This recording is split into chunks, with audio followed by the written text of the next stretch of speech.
Well, this is gonna ruffle some feathers. Tokyo Ghoul was a dark fantasy manga released in 2011, written by Sui Ishida and serialized by Weekly Young Jump. Since its publication, the manga has gone on to sell over 38 million units and has spawned various merchandise, games, and of course, an anime series handled by Studio Pierrot, who has a lot of experience with adapting shonen series, as shown with their past works.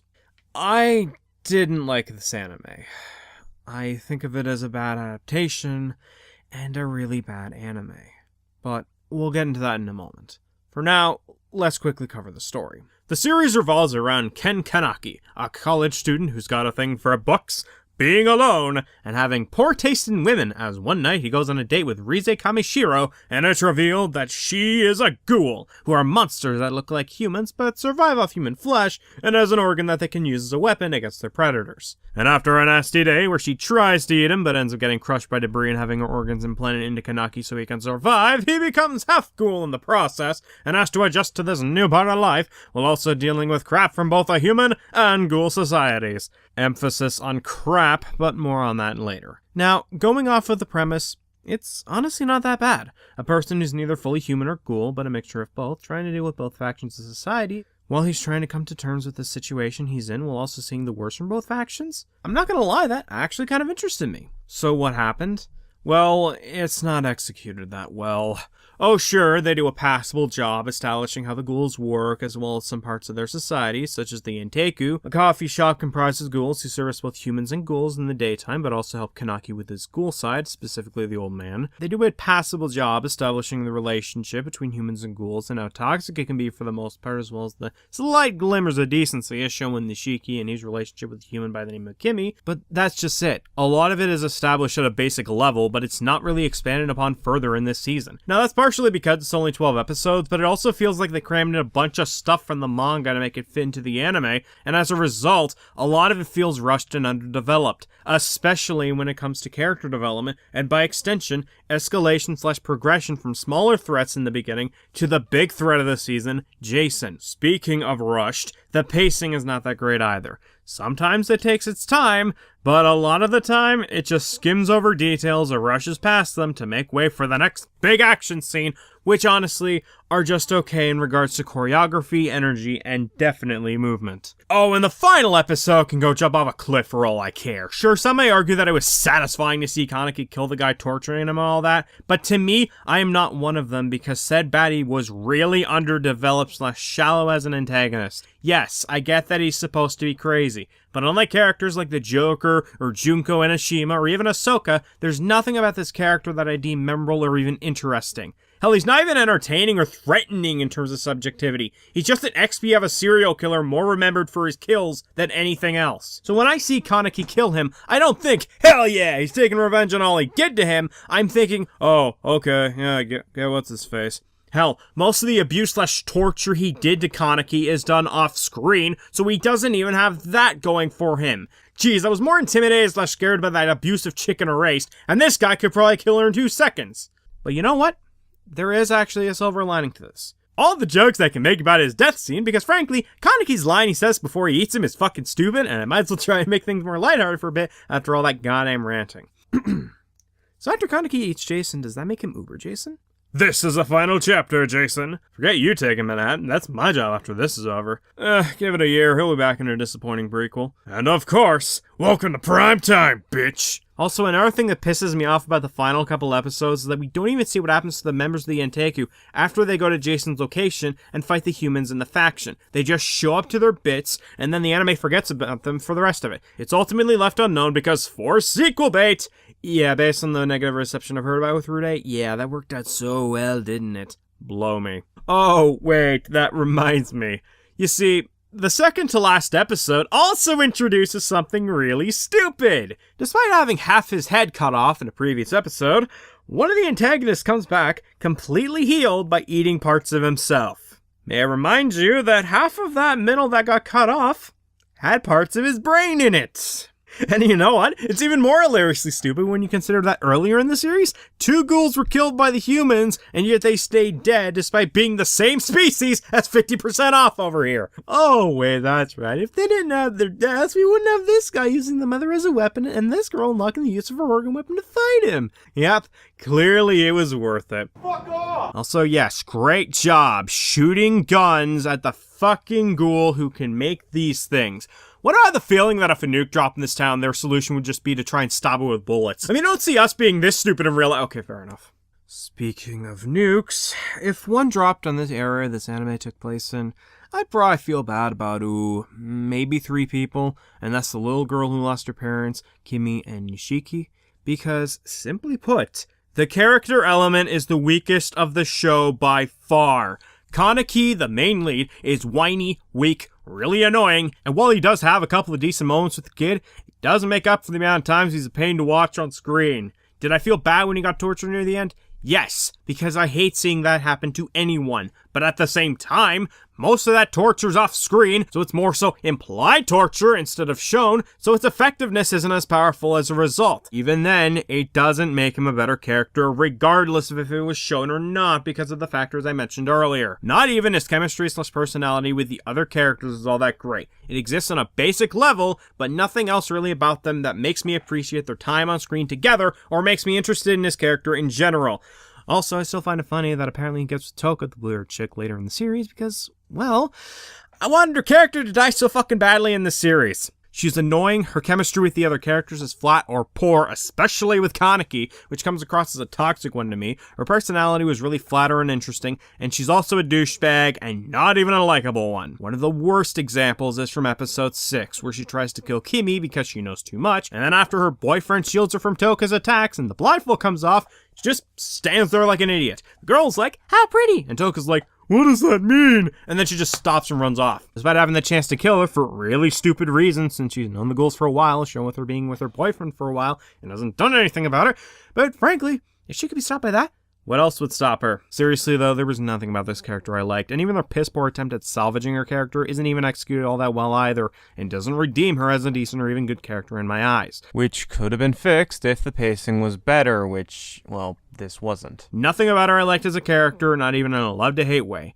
And even if she is better in the manga, great, fantastic! But then that makes the anime worse in a sense because they did this character dirty incredibly hard. The same, unfortunately, applies to a good chunk of the remaining characters in both the main and supporting cast. But I focused on Toka because she genuinely pissed me off the most while the rest were either uninteresting or flat, such as most of the Anteku, and especially the humans that we see hunting down the ghouls throughout the series, except for Kuru and Amon. Kurio is a goddamn creep through and through with nothing to make him interesting, entertaining, or memorable, not even in a love-to-hate way, and the only reason I was glad to see him die later in the series was because it meant he would finally stop appearing, which isn't a good thing, because with these kind of asshole characters, which he clearly is, I should be glad to see them die because of all the wrongs they did, not because I'm tired of seeing them on screen. And Amon bugs the hell out of me as well. It feels like they tried to set him up as a big antagonist/rival for Kaneki to deal with, but there was nothing about his character that really stood out to me, nor was there many traits that made him come across as decent, or even a good rival/antagonist for Kaneki to deal with after Kurio's death. Hell, with both characters, I had to look up their names on Wikios just to remember who they even were, and when I have to do that, that's a problem, especially when I could remember Kaneki and Toka's names. So if I don't like the Ghouls faction or the Human faction who take up most of the main and supporting cast, then why should I care or even feel anything in general about them as characters at all? The answer to that is, I don't. And this is where the anime falls short partially. I've heard they are more developed in the manga, but even other anime adaptations like Ouran High School Host Club were able to make memorable characters despite having the rest of the series requiring to read the manga. So there's no excuse for this show to have characters so bland, uninteresting, or downright terrible, not even in a love-to-hate kind of way. And yes, I have stated in the past that if I feel something towards this character, that means the writer is doing their job, but I'm not mad or angry because of their actions. I'm more so mad because of how bland/uninteresting they are, and that so much more could have been done with them to fix that. While I'm at it, can I just quickly vent about how stupid it is that despite this show allegedly being rated R/17+, it's censored in the TV version, and that's the one on a lot of legal streaming sites? Because, first off, great job one-upping the pirated sites, guys. And secondly, if it's rated R, why the hell censor it in the first place? That's something I'd expect from a PG-13 version, not a version listed as R/17+. Before someone potentially argues that I should have just watched the uncensored version, the censored version is the more readily available one. The uncensored cut are available in DVDs and Blu-rays, which are expensive in comparison to watching it on legal streaming sites. It's stupid that they couldn't just simply put out an uncensored version on these websites, and I know it's a rights thing, but it still bugs the hell out of me. Even then, how the hell is it that this is censored to hell anyways for the TV version if it is indeed rated R? If it wasn't, then fine, but from what I've looked up, that's not the case.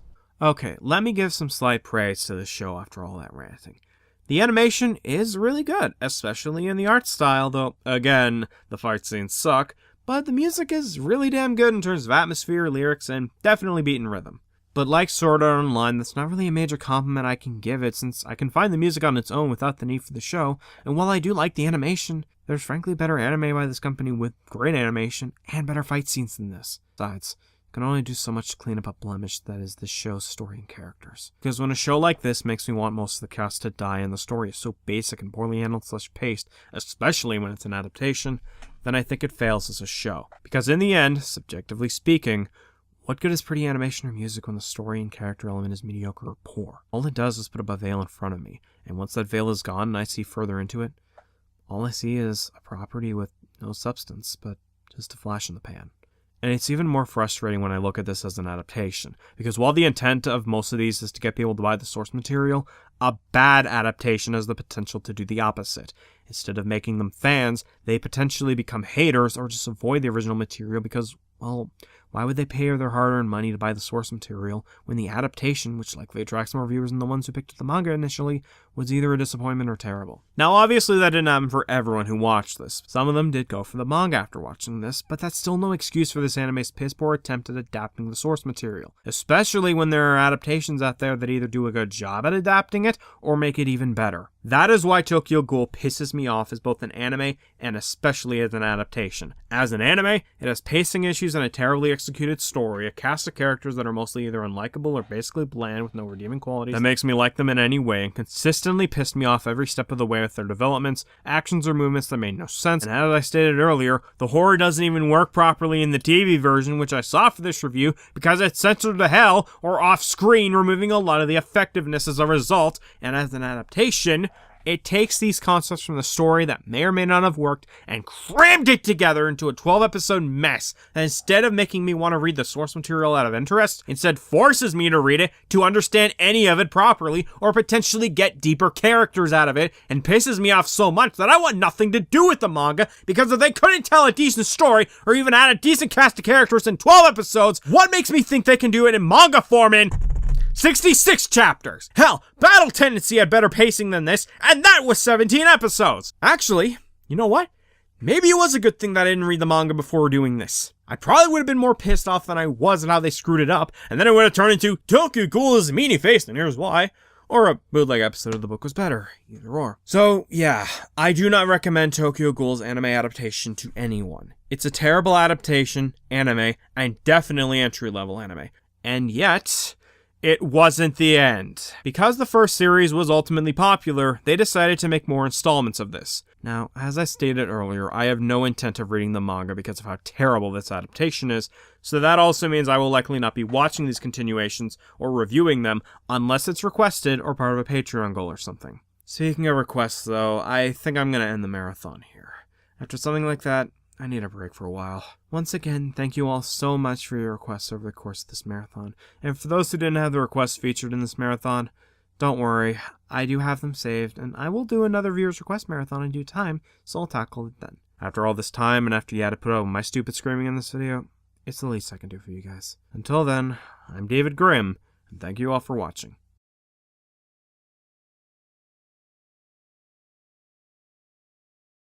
Very well, if you wish to throw your life away, but I want no part in this. We won't fail this. Now let's get into position and end this. 2 hours later. Seraph is approaching, and Grin Ninja and Susan are also ready. Good.